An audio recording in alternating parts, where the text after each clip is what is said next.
Continuamos en la SECTE lleva y voy a pasar a hablar sobre este metaanálisis presentado en el Congreso Europeo de Cardiología de 2022, que se está celebrando en Barcelona, y compara el acceso radial versus el acceso femoral en pacientes que se someten a una coronariografía o intervencionismo coronario percutáneo en términos de mortalidad y riesgo de sangrado.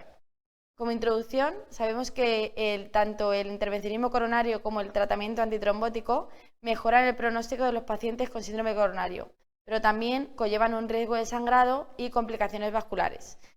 Sabemos que el acceso radial se ha asociado con una menor incidencia de complicaciones vasculares comparado con el acceso femoral. Sin embargo, todavía continúa debatiéndose si el acceso radial reduce la mortalidad frente al acceso femoral, dado que algunos estudios, pero no todos, muestran una reducción de la mortalidad con el acceso radial.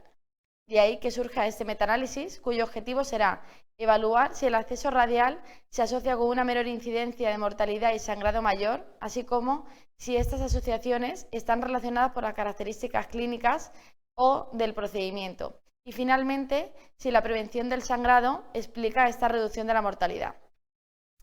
En cuanto al diseño del estudio, se incluyeron siete estudios aleatorizados y finalmente se incluyeron 21.600 pacientes. Por un lado, 10.775 fueron asignados al grupo de acceso radial y 10.825 al grupo de acceso femoral.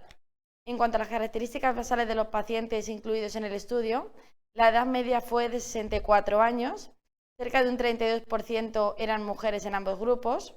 En el 95% de los casos, la coronariografía se realizó en el contexto de un síndrome coronario agudo y en un 75,2% se realizó intervencionismo coronario percutáneo.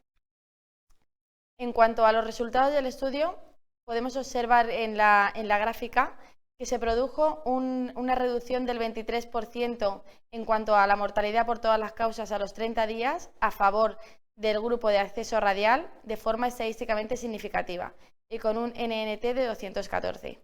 Estos resultados se vieron también tanto en el análisis por protocolo como en el análisis por intención de tratar, así como en las cohortes de intervencionismo coronario percutáneo, síndrome coronario agudo e infarto agudo de miocardio. Seguimos con los resultados y como vemos en esta gráfica, el estudio también demuestra un menor riesgo de sangrado en el grupo de acceso radial, con una reducción del sangrado mayor a los 30 días de forma estadísticamente significativa. En cuanto a los objetivos secundarios, el estudio demuestra una reducción tanto del MACE, de NACE, complicaciones vasculares, sangrado del punto de acceso y necesidad de transfusión a favor del grupo de acceso radial.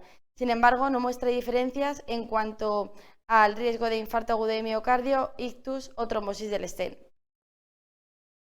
Por otro lado, como vemos en esta figura, el riesgo de sangrado, la reducción del riesgo de sangrado explica solo parcialmente la reducción de la mortalidad de los pacientes y se requieren mecanismos adicionales relacionados con el sitio de acceso para explicar completamente este efecto del tratamiento. Por tanto, podemos concluir que el acceso radial se asoció con una reducción de la mortalidad por todas las causas y una reducción del sangrado a los 30 días en comparación con el acceso femoral y como vemos, este estudio proporciona evidencia de que el acceso radial debería ser la primera elección en pacientes sometidos a coronariografía. Esto es todo, muchas gracias y continuamos con la SECTE lleva.